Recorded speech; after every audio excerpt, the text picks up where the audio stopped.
From the Hype HQ studio in Chicago, Illinois, it's Startup Hypeman, the podcast, Season 12. Hello, everybody. My name is Raj Nation, and I am the founder of Startup Hypeman. I help startups stand apart from their competition and stand out to their audience with storytelling, messaging, and pitches that perform. In this podcast, you'll hear my conversations with startup leaders from around the globe as they share a slice of their company's story. Stories on growth, scale, successes, and failures, all to help you and your company grow up and ultimately stand out. Before we begin today's episode, I'd like to invite you to join the email newsletter that doesn't suck. That's right, if you head to startuphypeman.com and enter your email address, first you'll get my free SaaS masterclass, but you'll also get updates whenever we release new episodes, plus my storytelling tips and advice periodically throughout the month, and helpful resources from Startup Hypeman partners. It's the newsletter that doesn't suck, available at startuphypeman.com. All right, speaking of things that don't suck, let's begin today's episode of Startup Hypeman, the podcast. Ladies and gentlemen, making his way to the microphone. He is born and raised in Melbourne, Australia, and currently residing in Melbourne, Australia. He is the co-founder and CEO of Avaana. Please welcome Rohan Pardasani. Thanks, Raj. Glad to be on the podcast. That's such a reserved response, given how much energy I put into just saying your name. What's with that? You're out of here. Podcast done. Anyways, ladies and gentlemen, he is Rohan Pardasani, the CEO and co-founder of Avaana, a Melbourne, Australia-based well-being marketplace. In fact, Australia's first and only dedicated marketplace specifically for well-being. When we say well-being, we are talking about things like booking chiropractor appointments, booking massage therapist appointments, podiatry, osteopaths, right? A lot of these holistic practitioners, or essentially like off physician types of treatment, in addition to yoga classes, Pilates, etc. Right? It's bringing more business to those kinds of businesses, as well as making it easier for the everyday Australian to actually find and take care of their well-being journey. Avaana is a customer of Startup Hypeman. We've worked together this past year on your messaging, on your pitch, on how you're telling the story to customers. So I'm excited to have you on the show, Rohan. Now, granted, I've helped create some of the messaging, but I do a halfway decent job representing you there. Yeah, definitely. Like, I think what we're trying to do is build or rather demystify well-being for the everyday Australian. I think some of those modalities you just sort of talked about, chiropractor, physiotherapist, osteopath, I think, to someone who knows to look for them, they mean, well-being, they mean relief, they mean treatment. But to the everyday Australian who doesn't actually know what they are, they're just sort of buzzwords. So for us at Avaana, we just wanted to introduce the everyday Australian who's in pain or looking for treatment or needs help on their well-being journey to how these different practitioners can really help them. Our topic today is winning one side of the market. So Avaana is a marketplace startup. You have the practitioners, the B2B side, you have the end users, the individuals on the B2C side. We're talking today about winning one side of the market. In your case, thus far, it's been the B2B side. Can you just talk through why this is an important topic to you and why it's on your mind? Well, it's what keeps us up at night. Effectively, with any marketplace or any e-commerce platform, you're really trying to build two distinct communities, one on the buy side and one on the sell side.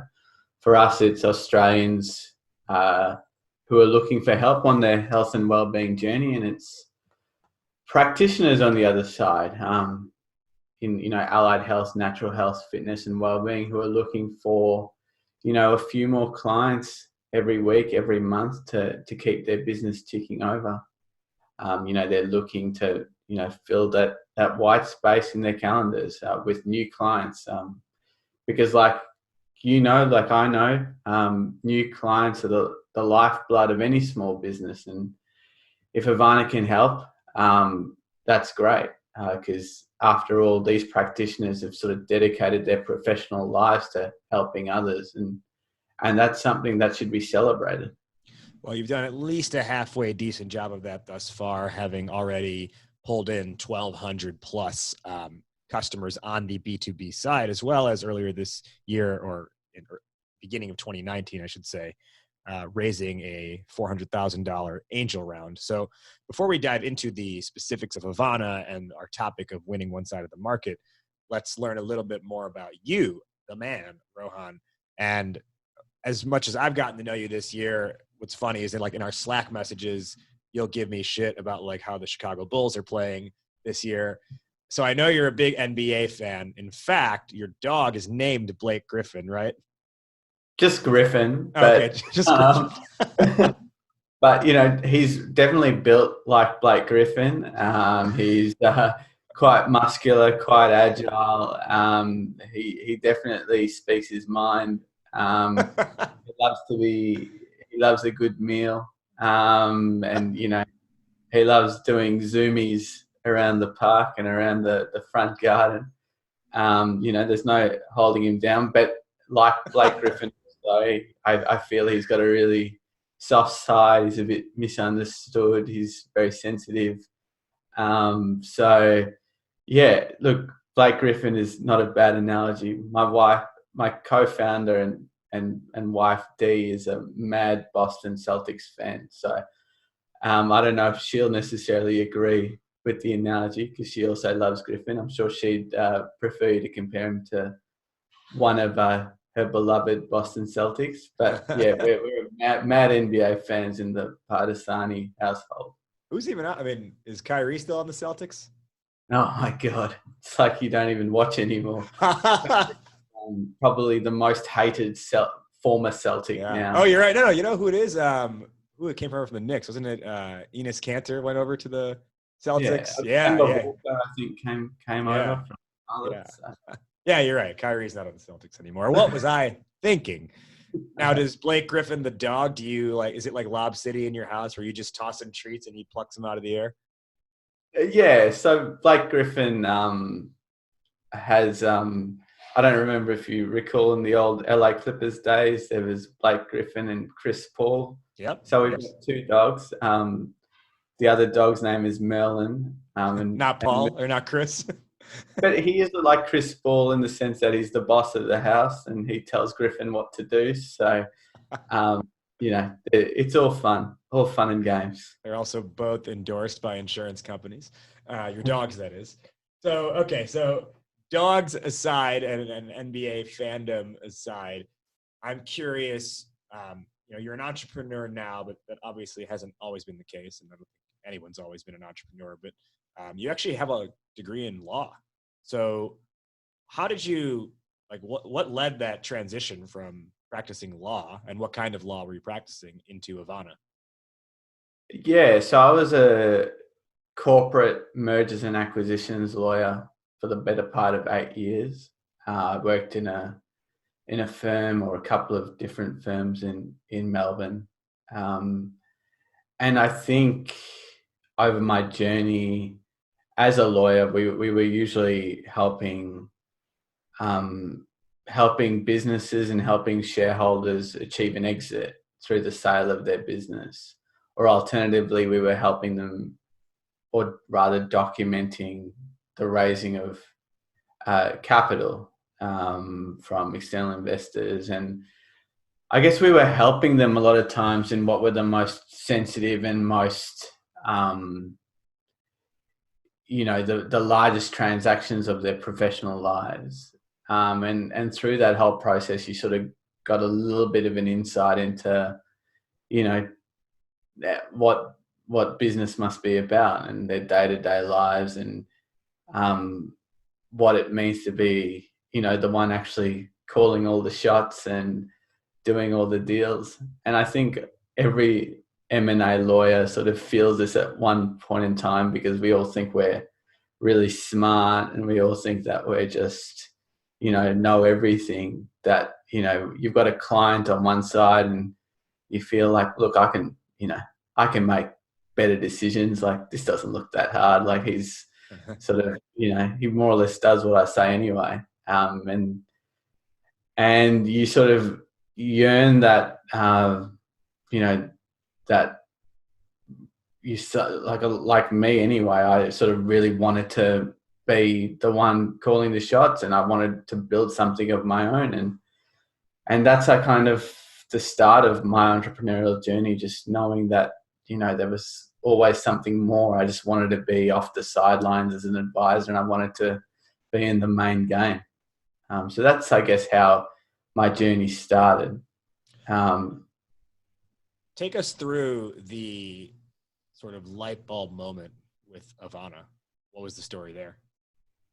Yeah, Avaana was something which sort of came to us, being me and my co-founder Dee, when we were on holiday, and we were actually just wanting to get a massage, like a lot of couples do. And at that point in time, online booking technology still wasn't widely spread, and even if it was being used by some clinics and some day spas, there was this whole issue around trust, like, how do you know that someone's any good? And there was no sort of way for us to measure that in any meaningful way. So we were on holiday, and I think we called about 20 different day spas looking for a last minute massage. And, 20 calls later, there was still no massage. So after spending half the day on the phone of a 2-day getaway, we came back to Melbourne as stressed as we were before we left, just wanting to, have a fun holiday, but not able to actually achieve, the relief that we wanted in the form of a massage and some of the other sort of wellbeing treatments that we were looking for. And we thought, look, in this day and age, it should be easier. And that's the light bulb moment for me. Now, for anyone listening, you may hear that story and think, oh, well, there's, like, in the US anyway, there's Mind Body, there's ClassPass, but Australia, that doesn't seem to be the case, right? Like, it's not as prevalent, or it's just not. No, it definitely is as prevalent. But I think when we came up with the concept of this, it was quite a few years back. Like, it was 3-4 years back now. And at that point, it wasn't as prevalent. Now, there are definitely ClassPass and Mind Body. They're really great services, and they definitely have their place in the wellbeing landscape. But I think Avaana is a little bit different in the sense that, and I know we'll touch on this a bit later, we are really going after the broader wellbeing and fitness landscape in Australia. We're not discriminating. We think that there's a lot of practitioners, a lot of whom are misunderstood and have been misrepresented, and we feel that we can bring them all onto one platform and really provide, guided optionality to our user base. So, somewhere where they can come on board and actually see the options in front of them. If they have back pain, they can see a chiropractor or a physiotherapist or a osteopath or an acupuncture practitioner, and the content on the platform sort of helps them to make that right decision given their circumstances. Right. So let's dive now into that main topic of winning one side of the market, which in your case thus far has been the practitioners to begin with. So you kind of alluded to it there about not necessarily being discriminatory about this type of practitioner versus another, as long as you see it fitting within well-being. I mean, you don't have like primary care physicians on the platform, but that's also intentional. How did you identify who these potential service providers or practitioners were in the first place? And then, just to reiterate, we're talking in this case, chiropractors, osteopaths, myotherapists, acupuncturists, and then also like your yoga studios, your personal trainers. And by the way, I don't even know what a myotherapist does. Some of the practitioners on your platform, I'm a confused user, which is, you know, on the other end, you're kind of targeting, but that's also me, right? Like I hear these words, but I don't necessarily know what one person does versus another. Yeah, I think that's a really good question, Raj. And I think that's, I sort of, being a lawyer, I came into it in a very similar manner to you. And I think part of the issue is, at least in the landscape now, is that a lot of the messaging, a lot of the branding, and a lot of the sales to practitioners, which is the platform, or sorry, it's the focus of our marketplace platform to date, has been from the perspective of the practitioner. I think where we've tried to be a little bit different is to actually say to the practitioner, hey, the everyday Australian doesn't actually know what you do.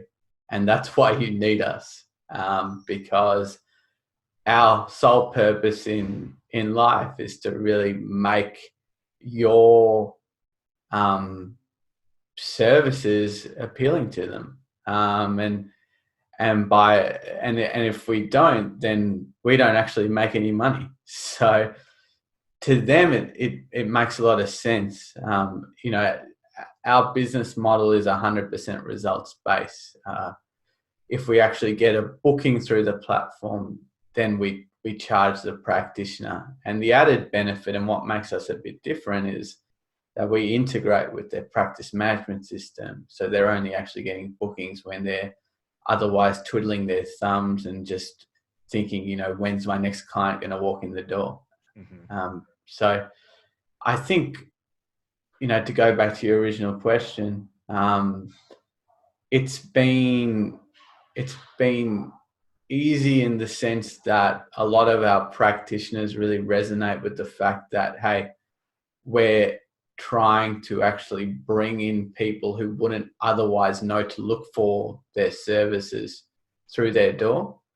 And I think they see that in the long term as something which is really worth supporting. One question you may have gotten from investors in the past, I know you're raising money right now, so maybe you're getting this question even now, is, you know, there's such an emphasis on being narrow and specific with a user base or with a customer base.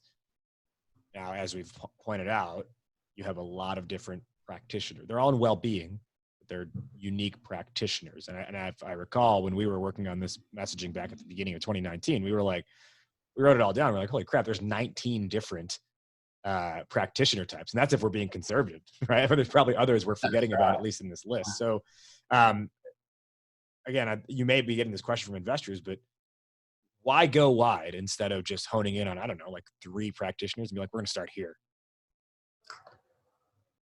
I think for me personally, I think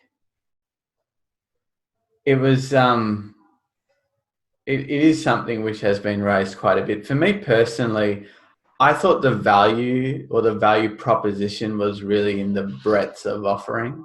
I think if you know that you want to see a physiotherapist, or if we just want to create a marketplace for physiotherapists, what are we doing different to the Australian Physiotherapy Association other than to include the whole real-time booking aspect? I can go to the Australian Physiotherapy Association website tomorrow and see a list of accredited physiotherapists. I can't necessarily, and each practitioner type or practitioner modality has its own board, which has its own listing of professionals. But I don't know that I need to see a physiotherapist necessarily. I don't know if I need to see a chiropractor. All I know is that my back hurts, okay, and I need to see someone. And the difference being with our platform is that you can see all of your sort of different options in front of you. You can make an educated decision as to who might work for you given your individual circumstances and given your individual experiences. And then you can book an appointment with them and see if it works. And if it doesn't, you can come back and you can experiment with your other options. And to do that, we need to focus on a larger number of practitioners.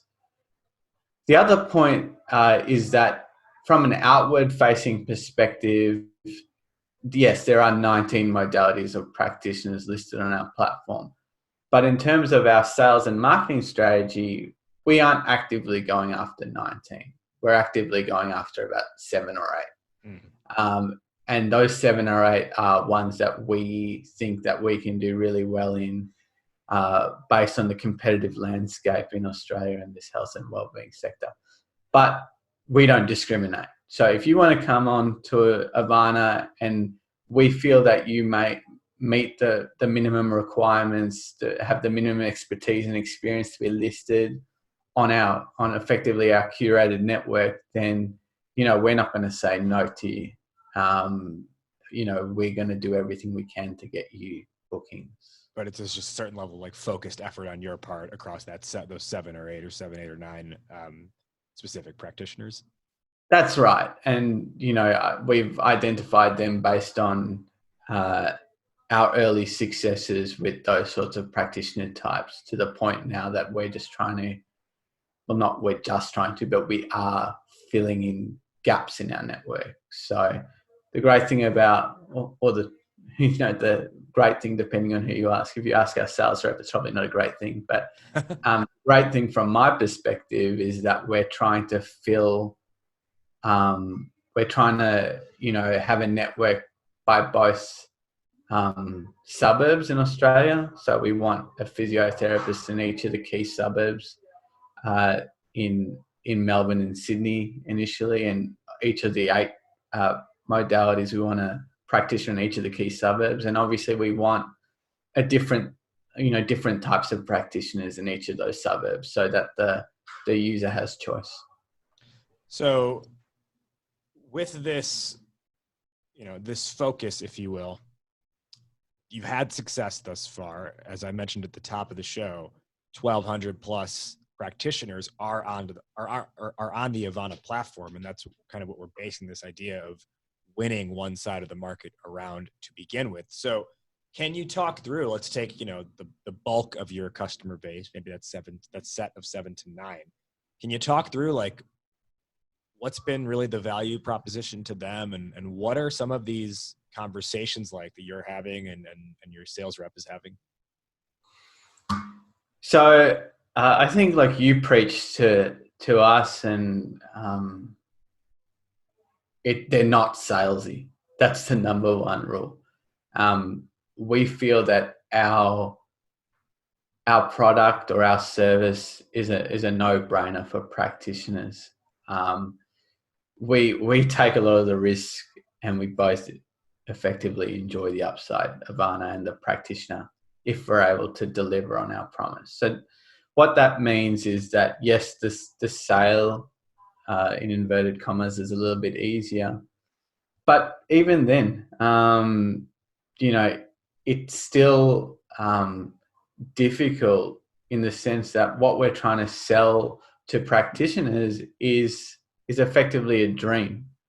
And when you're selling a dream, I think a lot of other business owners try to, actually say, in the case of a marketplace or an e-commerce platform, we can bring you X number of business, every week, every month. For us, we actually go the opposite way. We're pretty upfront around our strategy. We say, look, step 1 is build out the practitioner network across Australia or across Melbourne and Sydney. And only once we're happy with that network will we actively start spending money on bringing on mass users. During that time, you might get, a booking every couple of months or whatever. But we've actually structured our model such that if you don't, we can still keep in contact, and we can still keep engaged, and you're not going to lose anything along the journey. In that respect, it sounds like trust is a big part of this, as well as really just getting people to buy into the larger vision of Avaana. So I want to take the conversation in that direction next. But before I do, I want to let our listeners know about a new partner of the show in Sales Hacker.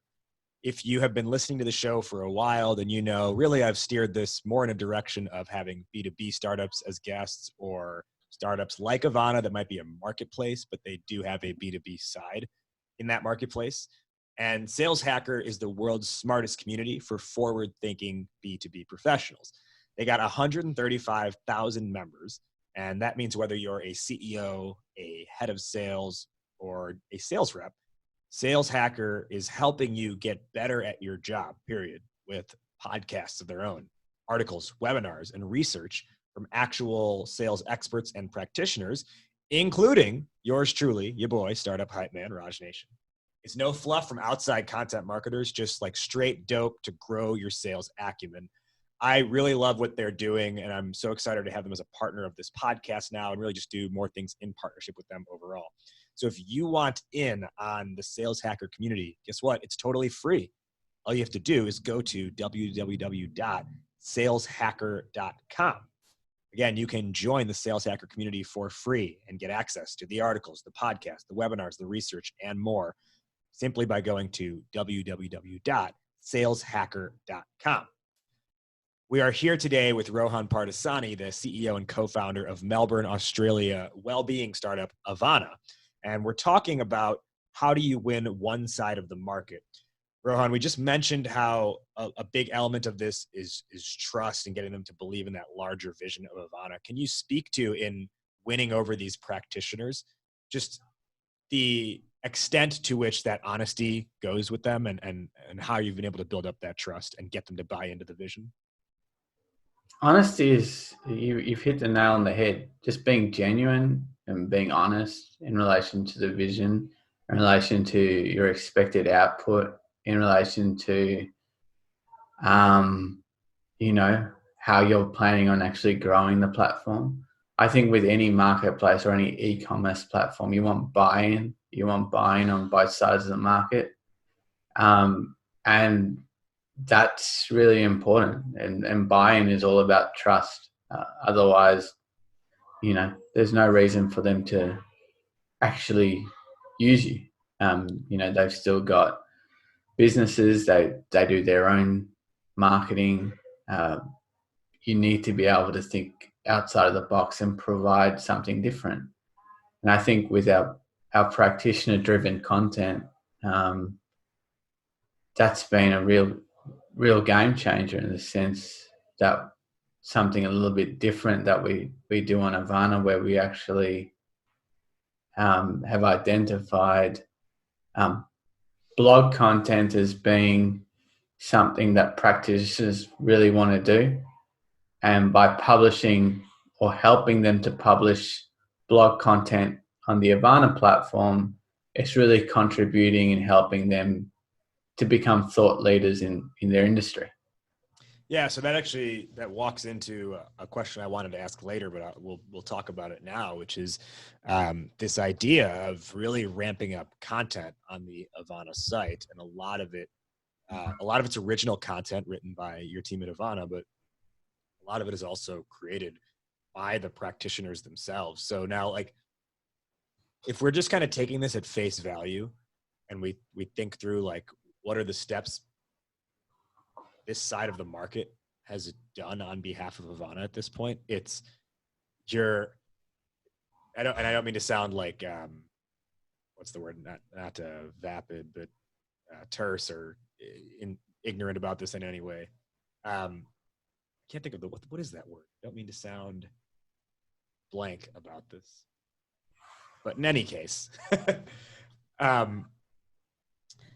you more or less go to a value prop. You have a value prop that you take to a practitioner and you say, hey, we can help you get more customers, but it's going to be a little bit before we can actually get you those customers. So hang tight. And by the way, in the meantime, we want you to write content for us. Again, that's a very, like, trimmed down version of that, but, like, how do you, no pun intended, how do you have to massage that language, and how do you actually get people on board with doing this for you when it's not like yet you're giving them those customers that, you know, are ultimately they're going to expect? Yeah, look, just to clarify, you know, we do have, thousands of users coming to the platform now. So it's not like they're not getting any visibility in relation to their businesses. But yes, we're very much still at the early stages of our user growth journey. How we do it is a little bit more complicated than that, but effectively, I guess what we identified was that a lot of these practitioners, as I said at the top of the show, they've dedicated their professional lives to helping other people. And they also know that, they would like to write content about what they do. It gets their brand out there. It educates people more widely about their modality. For example, a chiropractor might want to write about the chiropractic adjustments he performs on a regular day-to-day basis and how that might help with certain pain points, for example. But, like any small business owner, they're running a business and they're trying to master their craft and they're trying to service their existing clients and they're trying to have a family all on the side, all at the same time. And what ends up dropping off or what ends up not getting done is content, which they're genuinely interested in doing. They just need a helping hand.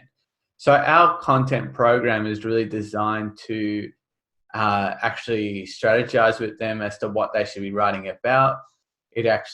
We can actually help write it for them, or not write it fully for them, or write it with them, and actually edit it so that it appeals to Gen Pop, so to speak. The current generation. I think where content goes astray is that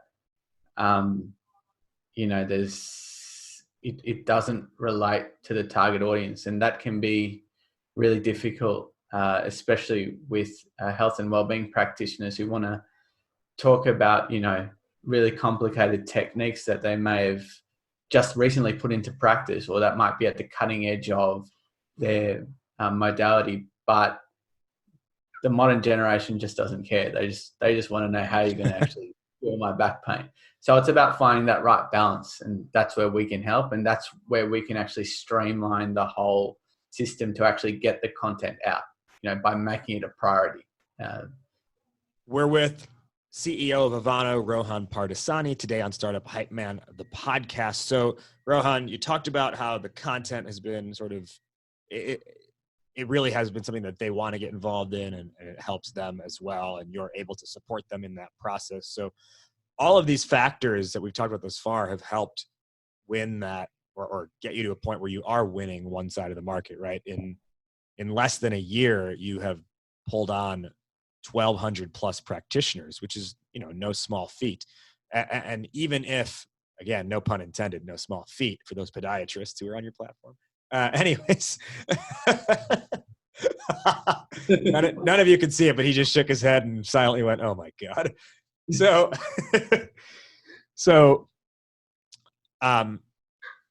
part of this acquisition process has actually been having to make a lot of cold calls, right? And in that process, oftentimes you're not able to speak right away anyway, directly to the practitioner. Like if you call the office, in a lot of cases, there's a receptionist who picks up. And I know anyone who's done sales before knows like the struggle of the quote unquote gatekeeper that is the receptionist. How have you guys been able to successfully navigate that? To be honest with you, there's no magic formula. Ben, who is our head sales rep at Avaana, he's very personable. He doesn't come across as a sales rep. He just comes across as a regular guy who's, he's trying to obviously sell a product, but he's trying to do it in the most respectful way possible. He has all of the regular strategies around trying to extract the email address of the decision maker from the receptionist and, trying to get through to the decision maker. But I think what it comes down to is a couple of things. Number one is having, robust email sequence systems, cadences which support your cold call efforts. And number two is persistence, right?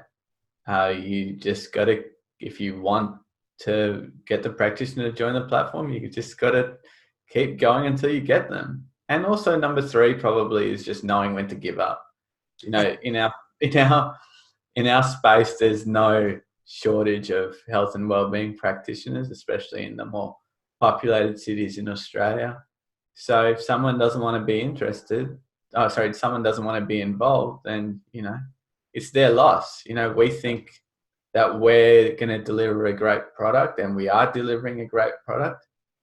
And if you don't want to be involved now, you know, we're not going to say no to you when you come back, but, you know, this train is moving, as they say. And, you know, we're not stopping for anyone. Yeah, that's funny. That's really not a stance you hear often when you think about cold outreach. Like, just know when to give up. People rarely talk about that, and they talk about all the things you need to do to not give up. But it's funny because sometimes it's like, yeah, just move on, go to the next person. Yeah. Before we begin our wrap up, we have talked today about winning the one side of the market, in your case, practitioners.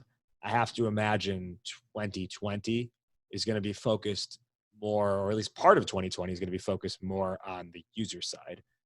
What are your thoughts around that, and sort of what's the plan from here? I think the user side of the platform is something that we're becoming more and more comfortable with. If you had asked me 12 months ago, you know, what are your plans to start bringing on users to the platform, I would have said, I don't bloody know. To be honest with you, you know, it's all a little bit too much. But I think what we've learned, I guess, at least through our pilot testing, is that a multi-disciplined approach to user marketing is what's required. We don't want to anchor too much to any one strategy. So I think in every marketplace and every platform which is online, digital marketing is still the key way to bring users to your platform. It gets a lot of bad rap, especially in modern times, but it's still an effective way to bring users to the platform. So whether that's you know, Google AdWords or Google Ads or Facebook marketing or TikTok marketing, they all have their place, and they're all things that we can utilize.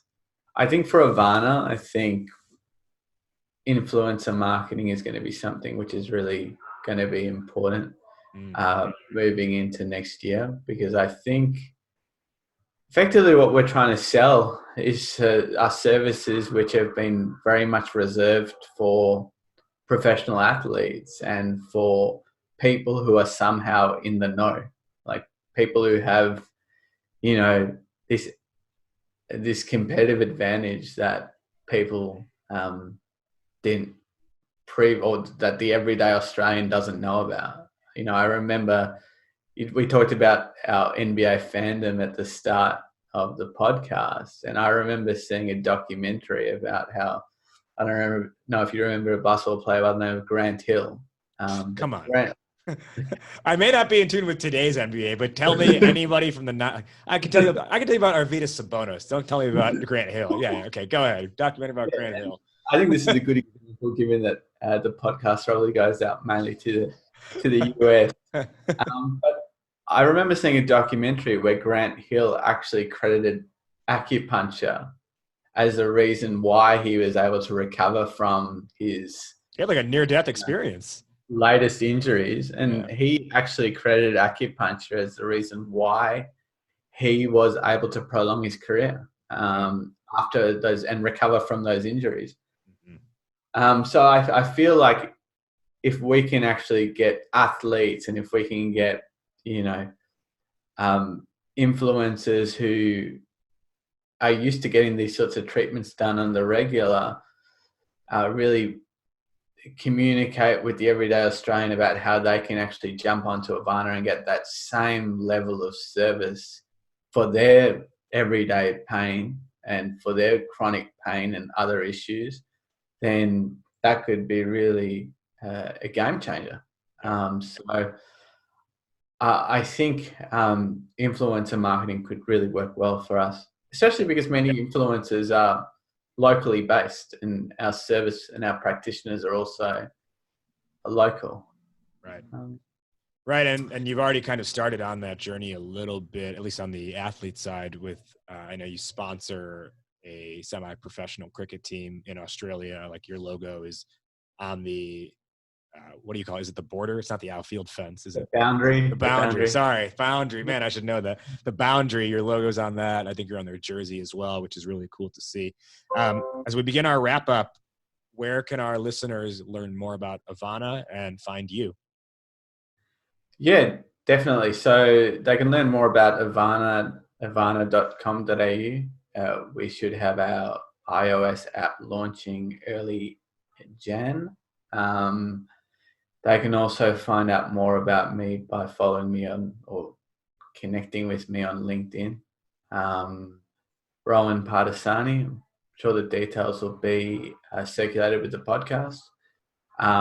Always love to have a chat with anyone who will talk to me. So feel free to reach out. He's lonely, friends. So yeah, love to help where I can, and look forward to connecting with your listeners. To close out, we'll each give our 1 to 2 top level takeaways from today's conversations or lessons for the audience. Today's topic was winning one side of the market. I'll go first on this. To me, I think one of the key things Avaana has done that a lot of other companies tend to overlook or think we shouldn't do that is that upfront honesty and not over promising something from day one to like convince them, oh, hey, we're great, you have to use us. But just being like, look, we're on this journey. It's going to be decent right now, but if all goes well, like we can provide you something amazing a little bit down the road if you'll just be patient with us.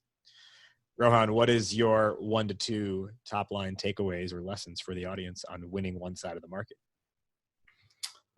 Yeah, look, it's probably saying the same thing in a different way, but just being genuine with your audience and being persistent. Find the right team who understand your vision and trust them to actually implement it. In our case, with the practitioners. So, our vision was to, like you said, build something really special. It might take a little bit of time, and don't sugarcoat it. If that's what it's going to take, that's what it's going to take, and just believe in the strategic vision. If you believe in it, then your suppliers and your customers will too. My final question to wrap up here, fill in the blank. Entrepreneurship is blank. Is rewarding. It's certainly tough, but it's a lot of fun. So I'd say rewarding. He is Rohan Pardasani, the CEO of Avaana. Rohan, thank you so much for joining us today on the show. Thanks, Raj, and I hope you have a Merry Christmas and Happy New Year, and same to all your listeners. Thank you for those wishes. And listeners, don't go anywhere because up next is a new edition of Startup Open Mic. So stick around. Can I kick it? Can I kick it? Well, I'm gone. Can I kick it? All right, we're back here on Startup Hypeman, the podcast, with a new edition of Startup Open Mic. This is the part of the show where you, the listener, submit to me your 60-second or less elevator pitch to have it broken down live on air by me, the Startup Hypeman, Raj Nation. So today, stepping up to the Startup Open Mic is Kyle Miller, the founder of Goodfynd, an early-stage startup representing the DMV. If you're not familiar with that, that's the DC, Maryland, Virginia area. So Kyle Miller from Goodfynd, take it away. Food trucks are a $2.7 billion industry active in over 300 cities across the U.S. They have also seen a 300% increase in revenue over the past 3 years. The last time you went to a food truck, I'm pretty sure you loved the food, but not the experience. It was crowded, the menus were confusing, and there was a rush, so you were stuck waiting in line. This is the problem, and Goodfynd is the solution. We give you the ability to quickly find and order from food trucks near you. We enable the food truck owners to set their schedules, manage their menus, and take online orders, while you as a user can find the food trucks near you, view the menu to order ahead so you don't have to wait in line.